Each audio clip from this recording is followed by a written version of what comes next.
mana dalam hal ini bahwa baik. Bismillahirrahmanirrahim.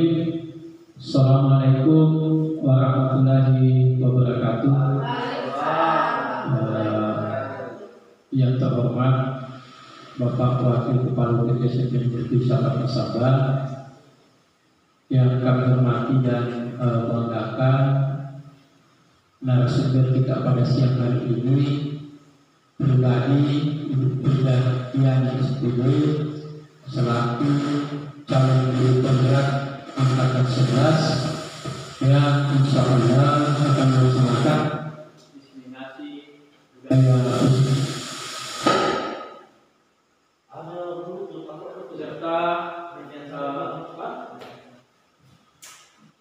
Bapak Ibu ya. Kemudian insya Allah pada siang hari ini kita akan membahas tentang budaya positif, di mana adapun yang kita percayakan menjadi narasumber kita pada siang hari ini yang ingin berbagi praktik baik menyangkut masalah budaya positif adalah rekan kita sendiri, yaitu pribadi Ibu Firdayan SPD selaku calon guru penggerak angkatan 11, di mana di kegiatan calon guru penggerak ini termasuk pada modul 1.4 yang berhubungan dengan budaya positif. Kemudian saya silakan kepada pribadi Firdayan SPD untuk menyampaikan praktik baiknya yang sehubungan dengan budaya positif yang telah dilaksanakan di kelas di mana Ibu Firda mengajar. Kepada Ibu Firdayan SPD dengan hormat disilakan.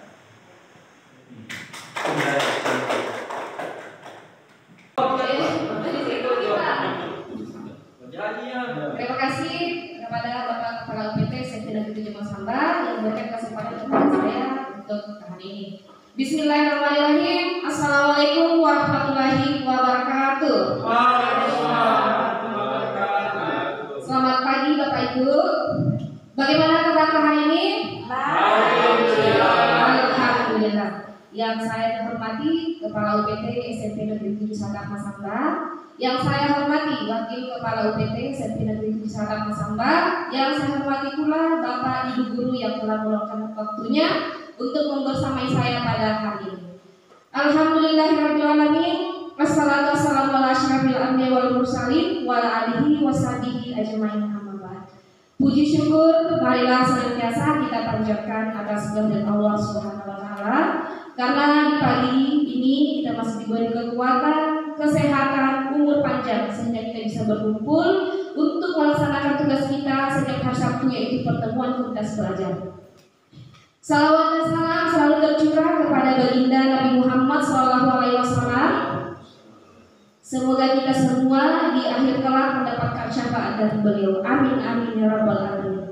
Baik Bapak Ibu, pada kesempatan kali ini di pertemuan tugas belajar hari ini saya akan berbagi mengenai budaya positif. Kegiatan hari ini adalah salah satu tugas saya dalam mengikuti pendidikan guru penggerak.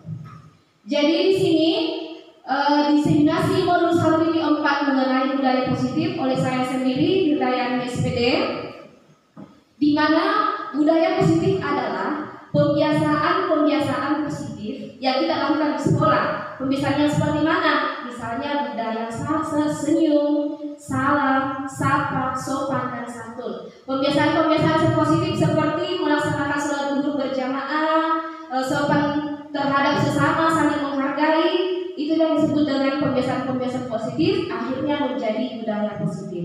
Berikut konsep inti budaya positif. Yang pertama, perubahan paradigma belajar. Kemudian yang kedua, nilai-nilai kebajikan, motivasi perilaku manusia, disiplin positif, kebutuhan dasar manusia, posisi kontrol, keyakinan kelas, dan segitiga restitusi. Jadi inilah konsep inti yang akan kita bahas pada hari ini mengenai budaya positif. Selanjutnya kita melangkah ke yang pertama, pembelajaran dengan paradigma baru. Yang mana yang disebut dalam pembelajaran paradigma baru, yaitu merupakan pembelajaran yang dirancang berdasarkan prinsip pembelajaran berdiferensiasi, sehingga para peserta didik belajar sesuai kebutuhannya berdasarkan tahap perkembangan sesuai teori psikologi modern untuk mewujudkan profil pelajar Pancasila. Jadi Bapak Ibu, kita ketahui bahwa di sekolah kita itu memiliki murid yang beragam karakternya dan beragam juga gaya belajarnya, dan otomatis juga kemampuan akademis mereka berbeda-beda. Nah, sebagai seorang guru, kita harus memberikan perlakuan yang berbeda sesuai dengan minat dan kebutuhan mereka, sehingga terwujudlah murid profil pelajar Pancasila. Baik Bapak Ibu, yang mana saja dimensinya? Saya rasa sudah tidak asing lagi ya, dan sudah paham semua dimensi mengenai profil pelajar Pancasila tersebut. Selanjutnya, dalam upaya mendidik anak atau peserta didik, tadi saya jelaskan bahwa kita harus sesuaikan dengan minat dan kebutuhannya. Kemudian harus menuntun murid sesuai dengan kodratnya. Yang mana itu kodratnya? Kodrat alam dan kodrat zamannya. Nah, sekarang zaman ini teknologi itu sangat berkembang dengan pesat. Sebagai seorang guru, kita harus memiliki sikap adaptif. Apa itu adaptif? Yaitu sesuai pembelajaran harus sesuai dengan perkembangan zaman, yaitu menggunakan teknologi dalam pembelajaran. Kemudian sekolah diibaratkan sebagai tempat bercocok tanam, sehingga guru harus mengusahakan sekolah jadi lingkungan yang menyenangkan, menjaga dan melindungi murid dari hal-hal yang tidak baik. Dengan demikian, karakter murid tumbuh dengan baik sebagai contoh murid yang tadinya malas menjadi bersemangat. Kemudian tanggung jawab seorang guru adalah bagaimana menciptakan suatu lingkungan positif yang terdiri dari warga sekolah yang saling mendukung, saling belajar, saling bekerja sama, dan saling menghargai satu sama lain. Kemudian berikut nilai-nilai kebajikan Bapak Ibu. Tadi sudah dijelaskan, pertama itu profil pelajar Pancasila. Kemudian di sini ada namanya Ibu Primary Years atau program PYP. Di situ terdapat ada toleransi rasa, hormat, integritas, mandiri, menghargai, antusias, keingintahuan, kreativitas, kerjasama, percaya diri, dan komitmen. Kemudian keterampilan hidupnya, yaitu dapat dipercaya, lurus hati, mendengar, aktif yang tidak merendahkan orang lain, memberikan yang terbaik dari diri. Jadi inilah tujuan dari budaya positif, yaitu menumbuhkan nilai-nilai kebajikan pada diri murid kita di sekolah. Kemudian berikutnya, motivasi perilaku manusia. Yang pertama, untuk menghindari hukuman, ketidaknyamanan murid melakukan disiplin ini karena takut dihukum. Ini adalah tingkatan terendah dari motivasi perilaku manusia. Jadi biasanya Bapak Ibu, murid itu tepat waktu datang ke sekolah bukan karena motivasi dari dalam dirinya, melainkan karena mereka takut dihukum. Jadi ini motivasi yang pertama. Kemudian motivasi yang kedua, untuk mendapatkan imbalan atau penghargaan dari orang lain. Jadi murid ini dia ingin datang ke sekolah karena ingin mendapatkan penghargaan, ingin mendapatkan pujian. Jadi itu juga tidak baik. Nah, yang mana yang baik Bapak Ibu? Motivasi perilaku manusia mana yang paling tepat? Yaitu untuk menjadi orang yang mereka inginkan dan menghargai diri sendiri dengan nilai-nilai yang mereka percayai. Jadi mereka tepat waktu ke sekolah karena menghargai waktu dan dirinya sendiri, ingin mendisiplinkan dirinya sendiri. Seperti itu ya Bapak Ibu. Jadi inilah 3 motivasi perilaku manusia. Semoga kita bisa memotivasi murid kita agar mereka datang ke sekolah bukan karena ingin dipuji, bukan karena takut hukuman, melainkan karena keinginan mereka, motivasi dalam diri mereka. Jadi seperti itu. Selanjutnya di sini, ketika ada murid yang membuat kesalahan, ada 3 hal yang harus yang biasanya kita lakukan di sekolah. Yang sering kita lakukan mungkin itu adalah yang pertama, hukuman. Ya, hukuman itu misalnya ada siswa yang terlambat, otomatis kita akan marah-marah dan langsung memberi hukuman. Dan di sini hukuman itu tidak terencana atau tiba-tiba. Murid tidak tahu apa yang akan terjadi. Kemudian bersifat satu arah. Kemudian hukuman fisik dan psikis. Sedangkan untuk konsekuensi terencana disepakati sesuai aturan. Misalnya ada murid yang merobek buku temannya. Sebagai konsekuensi, dia harus mengganti buku yang dia robek tersebut. Itu konsekuensinya. Ya, jadi akibat dari perbuatannya dia harus bertanggung jawab tentang perilakunya tersebut. Kemudian restitusi. Restitusi adalah proses menciptakan kondisi bagi murid untuk memperbaiki kesalahan. Proses ini kolaboratif yang mengajarkan murid untuk mencari solusi sendiri. Jadi restitusi ini kita berbicara dari hati ke hati bersama murid untuk memberikan pertanyaan romantik tentang masalah-masalah yang dilakukan. Jadi kita berikan pertanyaan romantik, mereka sendiri yang mencari solusi dari masalah yang mereka lakukan, dari tindakan yang mereka lakukan. Ya, seperti itu. Selanjutnya tadi sudah saya jelaskan. Kemudian di sini ada mengubah paradigma stimulus, respon ke pendekatan teori kontrol. Stimulus respon, realitas kebutuhan kita sama. Pada teori kontrol, realitas kebutuhan kita berbeda. Jadi semua kita yang ada di sini tentunya memiliki kebutuhan yang berbeda-beda, tidak bisa samakan. Kemudian yang kedua, semua orang melihat hal yang sama. Pada teori kontrol, setiap orang memiliki gambaran yang berbeda. Kita mencoba mengubah orang agar berpandangan sama dengan kita. Kita di teori kontrol, kita berusaha memahami pandangan orang lain tentang dunia. Kemudian selanjutnya, perilaku buruk dilihat sebagai suatu kesalahan.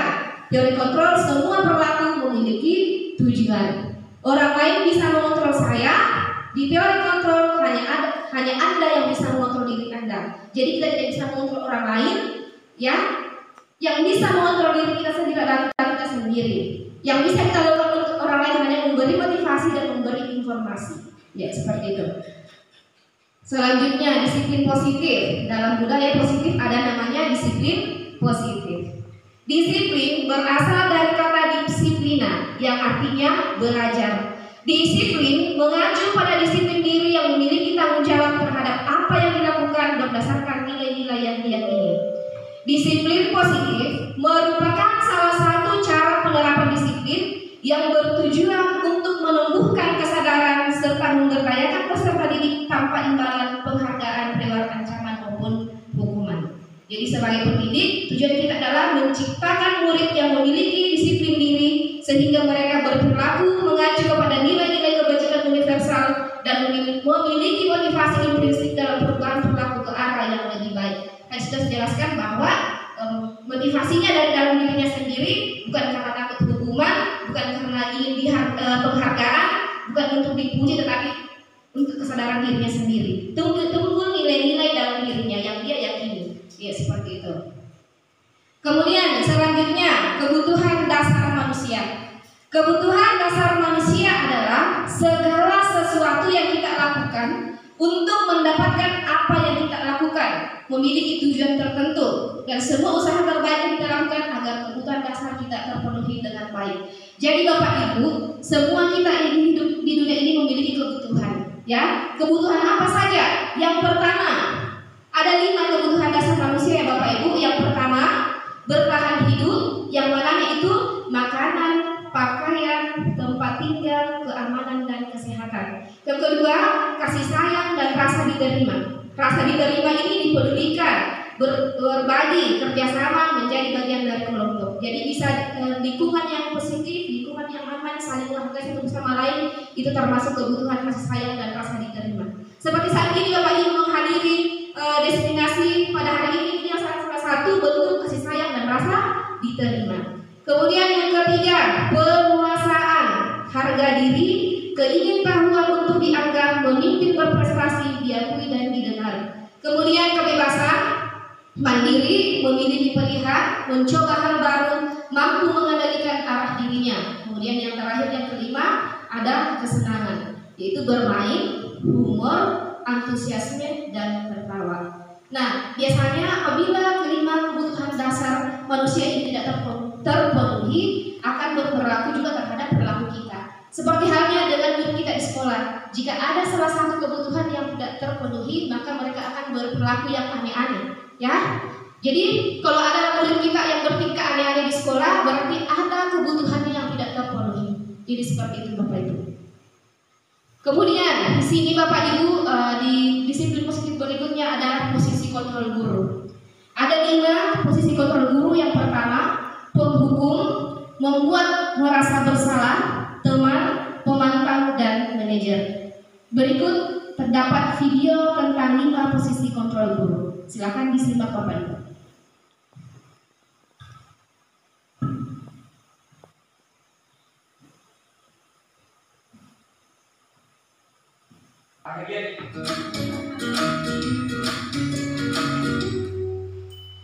Salam bahagia Ibu dan Bapak guru hebat. Dalam penerapan disiplin positif restitusi, salah satu program yang dikembangkan adalah 5 posisi kontrol. 5 posisi kontrol dalam restitusi adalah proses perjalanan seorang pendidik agar dapat mengenali dirinya. Pada video kali ini, kita akan membahas tentang 5 posisi kontrol yang dikembangkan oleh Diane Dawson dan contoh penerapannya.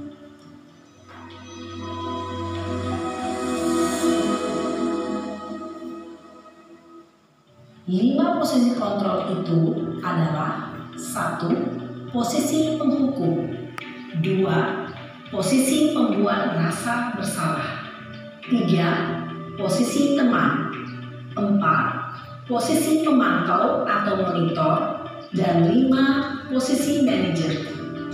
Untuk lebih memahami kelima posisi tersebut, mari kita saksikan kasus Naren yang terlambat hadir 20 menit di sekolah dan melihat bagaimana kelima posisi kontrol dalam menghadapi masalah tersebut.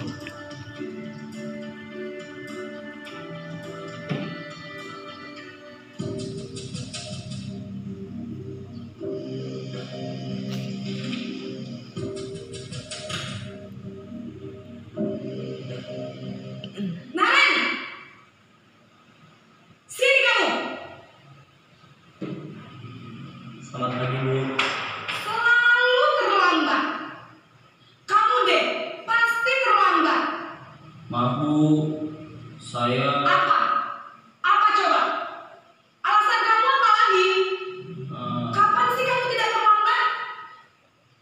Malas sekali ya kamu jadi anak. saya Dasar pemalas. Gak kapok-kapok sih kamu. Sudah berapa kali terlambat? Sana, kamu keliling lapangan basket 2 kali. kenapa saya harus keliling lapangan basket, Bu? Kenapa? Kamu melawan ibu. Berani-beraninya jawab. Sudah terlambat, masih berani jawab pula.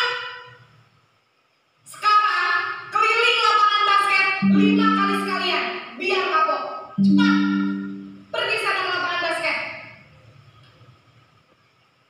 Posisi penghukum biasanya berbicara dengan nada tinggi, menghardik, menunjuk-nunjuk, menyakiti, dan menyindir. Hukuman bisa berupa fisik maupun psikis. Ibu dan Bapak guru hebat, dampak yang terjadi pada murid ketika guru berada pada posisi penghukum adalah murid cenderung akan memberontak, bahkan menyimpan dendam.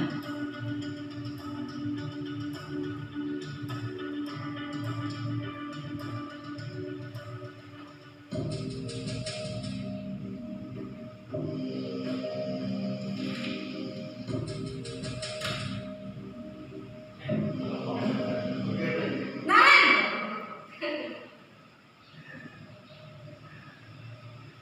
Selamat pagi, Bu. Naren. Kamu kenapa terlambat lagi, nak? Ya Tuhan, Naren. Kamu senang ya bikin ibu susah ya? Kalau kamu terlambat lagi, nanti ibu yang ditegur bapak kepala sekolah, nak. Disangka ibu tidak bisa membina kamu. Duh, gimana ini? Maaf, Bu. Duh, Gusti Naren. Kamu suka ya kalau ibu ditegur bapak kepala sekolah? Terus, sekarang ibu harus tulis apa ini di buku absen? Ini kamu sudah sering terlambat loh. Ibu harus apa coba? Maaf, Bu. Maaf sekali. Ya sudah, lain kali jangan bikin ibu susah lagi ya, nak ya. Ibu tidak akan kuat lagi kalau kamu gini terus. Bisa jantungan kalau ibu ditegur bapak kepala sekolah. Sana cepat ke kelas. Maaf ya, Bu. Maaf sekali. Posisi pembuat rasa bersalah berbicara dengan nada tenang, cenderung lembut. Namun kata-kata yang diutarakan membuat murid merasa menjadi orang yang gagal, memandang buruk dirinya sendiri, merasa tidak berharga, dan tidak sanggup membahagiakan orang lain.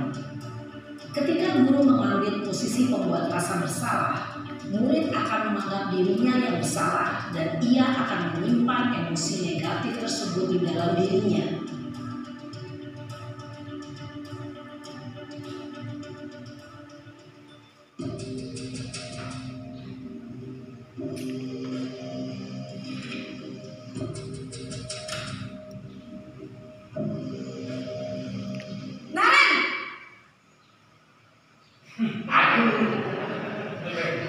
Selamat pagi, Bu.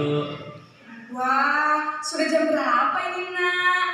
Terlambat lagi ya, sayang? Iya, Bu. Habis ibu saya lupa membangunkan saya, Bu. Kamu malah menyalahkan ibu kamu. Kamu bukannya anak yang larinya paling kencang. Kok terlambat sih? Iya, Bu. Saya memang terlambat bangun tadi. Jadi, biarpun saya lari kencang, tetap gak kekejar, Bu. Ya sudah sana. Nanti lain kali larinya lebih kencang lagi ya. Biar gak terlambat lagi. Bikin seneng ibu. Demi ibu. Bisa kan? Bisa, Bu.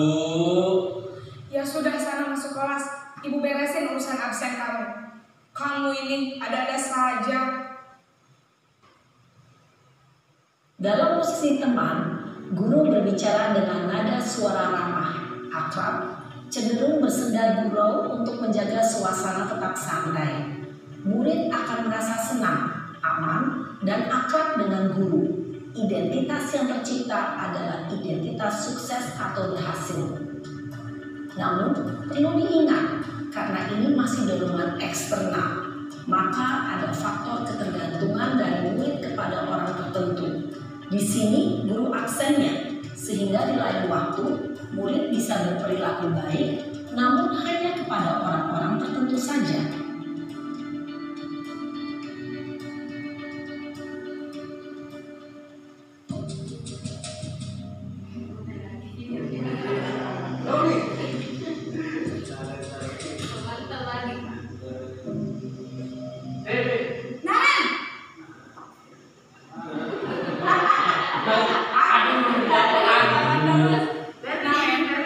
Apa peraturan sekolah kita tentang jam berapa kita harus masuk sekolah, Nak? Kita harus di sekolah jam 7, Bu. Iya betul, sekarang sudah jam 7.20. Naren sudah tahu konsekuensinya jika terlambat hadir. Paham, Bu. Saya harus tinggal kelas pas jam istirahat selama 20 menit. Iya benar, konsekuensinya demikian. Jadi nanti jam 9.30 pas istirahat, kamu harus tinggal di kelas, kerjakan tugas tambahan untuk ketertinggalan kamu, ya? Baik, Bu. Posisi pemantau mengandalkan penghitungan atau data untuk mengontrol murid. Guru mengarahkan murid berdasarkan peraturan dan konsekuensi. Seorang pemantau menunjukkan bahasa tubuh dan ekspresi wajah yang datar dan cenderung formal.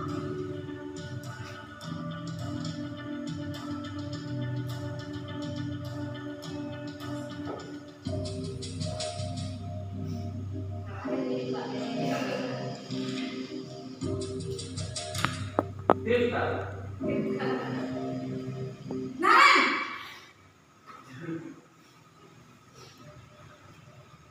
Selamat pagi, Bu. Selamat pagi, Naren. Maaf, Bu. Saya terlambat. Iya, sekolah masuknya jam 7, sekarang sudah jam 7.20. Jadi sekarang bagaimana ini, Naren? Maaf, Bu. Saya lupa setel alarm saya semalam. Baiklah, menurut kamu, keyakinan sekolah yang mana yang perlu kamu tingkatkan? Menghargai diri sendiri dan orang lain mungkin, ya, Bu. Setuju. Jadi, apakah Naren meyakini prinsip saling menghormati tersebut? Iya, Bu. Saya meyakininya. Apakah Naren bersedia memperbaiki masalah keterlambatan ini? Bersedia, Bu. Bagaimana kamu akan perbaiki masalah keterlambatan ini? Saya akan coba untuk tidak lupa menyetel alarm saya, Bu. Baik, kalau kalian lupa menyetel alarm di rumah, ada orang yang kira-kira bisa bantu mengingatkan tidak? Bu, kakak saya, Kak Emma. Ada lagi selain Kak Emma? Selain Kak Emma, ada ibu saya. Baik, jadi yang mengingatkan Naren adalah Kak Emma dan ibu kamu ya? Kira-kira akan mulai setel alarm kapan nih Naren? Setelah pulang sekolah, akan segera saya lakukan. Baik, jadi Naren akan setel alarm untuk bangun besok pagi dan akan diingatkan oleh kakak dan ibunda Naren ya. Ada lagi yang mungkin perlu dilakukan Naren agar tidak terlambat bangun lagi? Tidak ada, Bu. Baik Naren, terima kasih untuk kerjasama kamu. Sekarang kamu perlu kembali ke kelas untuk belajar. Baik, Bu. Terima kasih. Posisi manajer adalah posisi kontrol yang disarankan untuk membimbing murid memiliki sikap disiplin yang positif, yaitu murid yang mandiri, bertanggung jawab, dan dapat memecahkan masalah. Tujuan dari posisi ini adalah agar murid dapat berefleksi atas tindakannya. Guru akan dengan tulus memberikan pertanyaan-pertanyaan bermakna, sehingga membuat murid dapat belajar dari kesalahannya dan mencari sebuah solusi untuk menyelesaikannya. Ibu dan Bapak guru hebat, setelah mengamati adegan kelima posisi kontrol tadi, kira-kira posisi mana yang paling ideal? Posisi mana yang dapat menunjang motivasi intrinsik murid? Ya, tentu posisi manajer. Posisi ini memang posisi ideal yang ingin dituju setiap pendidik. Pada posisi inilah, guru dapat menerapkan disiplin positif yang berpihak pada murid, yang memerdekakan murid. Perjalanan seorang pendidik tentunya tidak mudah untuk sampai pada posisi seorang manajer. Namun, tujuan kita pasti, yaitu menciptakan murid-murid yang mandiri, merdeka, dan bertanggung jawab.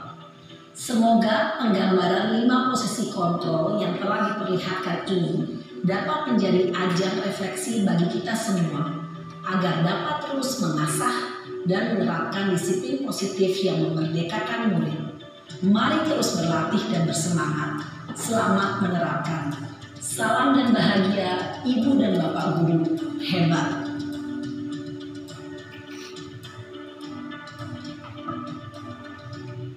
Oke, baik Bapak Ibu, tadi kita telah menyaksikan bersama-sama video tentang 5 posisi kontrol sebagai seorang guru. Tentunya posisi kontrol yang paling tepat untuk kita adalah sebagai seorang manajer. Oke, thank you. Kemudian selanjutnya di sini ada kuis ya. Tadi sudah kita menonton sama-sama. Saya kasih dulu apa namanya?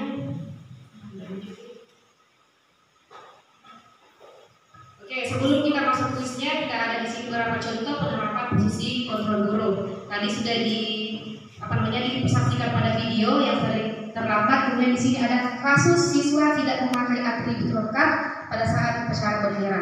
Di sini kalau kita sebagai penghukum kita menyuruh siswa lari keliling lapangan 10 kali. Kemudian pembuat merasa bersalah, Bapak Ibu harus memberitahu kamu selalu saja mengecewakan Bapak Ibu. Kemudian yang selanjutnya, contoh berikutnya, siswa tidak memakai atribut lengkap pada saat upacara bendera sebagai teman, yaitu ayo dong ikuti aturan sekolah, tolong Bapak Ibu ya. Sudah tidak apa-apa, lain kali jangan sampai berbuat seperti ini lagi ya. Kemudian untuk pemantau, kamu sudah melanggar peraturan sekolah, kamu tahu konsekuensinya. Setelah upacara, kamu beli atributnya ke koperasi dan jangan diulangi lagi. Kemudian yang terakhir manajer, apa kamu tahu kesalahanmu? Kira-kira bagaimana kamu memperbaiki kesalahanmu? Jadi di sini kita menuntun murid untuk mencari solusi masalah yang dia lakukan. Kemudian di sini ada kuis posisi kontrol apakah aku? Saya kecewa sekali sama kamu. Kira-kira Bapak Ibu ini posisi kontrol sebagai apa? Penghukum? Merasa bersalah. Oke, kita lihat. Oke, good, betul. Merasa bersalah. Kemudian selanjutnya, posisi kontrol apakah aku? Kamu tidak pernah benar melakukannya. Apa Bapak Ibu? Penghukum. Oke, ada jatuhnya di samping. Muncul nih. Nggak ada ya? Oke. Selanjutnya, apa rencanamu untuk menyelesaikan masalah ini? Posisi kontrol apa kamu? Manajer. Good. Next, ayolah lakukan dengan ibu. Ya, teman. Selanjutnya, kamu tidak pernah mendapat nilai jika tidak mengerjakan tugas. Tidak ada nilai tak pernah mengerjakan tugas karena begitu ceritanya. Sebagai apa Bapak Ibu? Iya, teman good. Tepuk tangan dulu. Ya, selanjutnya, disiplin positif selanjutnya yaitu membuat keyakinan kelas. Tadi sudah disampaikan sebelumnya bahwa dalam melakukan restitusi sebelumnya kita harus membuat keyakinan kelas bersama murid untuk disepakati bersama dan diterapkan di sekolah. Mengapa keyakinan kelas? Mengapa tidak peraturan kelas saja? Menekankan pada keyakinan seorang akan lebih memotivasi seorang dari dalam. Seseorang akan lebih tergerak dan bersemangat untuk menjalankan keyakinannya. Jadi itu tujuannya, bukan pengaturan tetapi keyakinan. Kemudian dalam membuat keyakinan kelas, di sini ada beberapa ciri-cirinya. Bersifat abstrak berupa pernyataan, universal dibuat dalam pernyataan positif, dengan kondisi kelas dan sekolah, memperhitungkan kondisi kelas dan sekolah sehingga mudah diterapkan. Semua warga sekolah kelas dilibatkan saat membuat keyakinan kelas. Jadi tidak semua harus bersama-sama berkolaborasi dalam membuat keyakinan kelas. Berikut keyakinan kelas yang telah kita buat sama-sama di sekolah kita Bapak Ibu. Di sini kita ingin menumbuhkan nilai-nilai kebajikan pada murid kita. Yang pertama di situ ada disiplin. Bagaimana murid yang disiplin? Yaitu murid yang tepat waktu dalam datang ke sekolah. Kemudian yang kedua, murid yang saling menghargai, murid yang religius, murid yang antusias, murid yang suka berkolaborasi dan bekerja sama, dan murid yang bertanggung jawab. Jadi inilah tujuan kita membuat suatu keyakinan kelas. Ya, seperti itu. Kemudian selanjutnya, dalam menyelesaikan masalah, kita harus menggunakan segitiga restitusi dengan posisi kontrol sebagai seorang manajer. Nah, di sini ada 3 tahap yang akan kita lakukan dalam menyelesaikan masalah dengan segitiga restitusi. Sebelumnya kita harus mengetahui dulu apa itu restitusi. Restitusi adalah suatu proses dialog yang dijalankan oleh guru agar dapat menghasilkan murid yang mandiri dan bertanggung jawab. Nah, di sini tadi menstabilkan identitas, kemudian yang kedua tegas tindakan yang salah, dan yang ketiga menanyakan keyakinan. Ketika mereka berdua saling bertanya keyakinan apa yang mereka langgar, yang telah kita sepakati bersama-sama tadi, ya. Nah, sebelumnya kita membuat keyakinan kelas, dan ketika mereka melanggar, kita tanyakan keyakinan apa yang telah mereka tidak laksanakan. Jadi seperti itu Bapak Ibu. Penutup, budaya positif di sekolah yang berpihak kepada murid diyakini dapat melahirkan generasi penerus bangsa yang unggul dan berakhlak mulia sesuai profil pelajaran Pancasila. Untuk menumbuhkan budaya positif di sekolah diperlukan kerja keras, kolaborasi semua warga sekolah, konsistensi dan berkelanjutan dalam menjalankannya. Di dalam menerapkan budaya positif kita harus berkolaborasi, bekerja sama dan konsisten dan berkelanjutan dalam melakukannya. Baik Bapak Ibu, demikianlah materi budaya positif yang bisa saya sampaikan. Mohon maaf atas segala kekurangan, kurang dan lebihnya mohon dimaafkan. Terima kasih atas partisipasi dan perhatiannya. Assalamualaikum warahmatullahi wabarakatuh.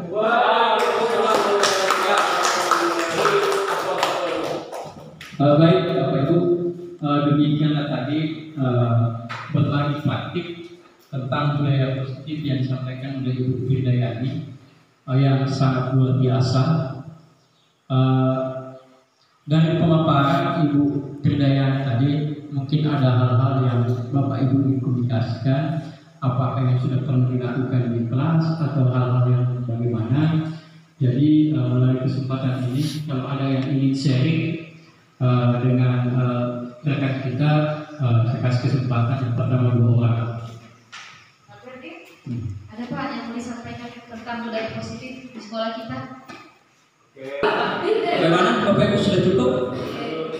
Kalau tidak ada lagi yang ingin disampaikan, saya kira untuk kegiatan rutin kita pada pekan ini 24 Agustus 2024 pertemuan komunitas belajar atau KOMBER, di mana pada siang hari ini kita membahas tentang budaya positif. Saya kira cukup.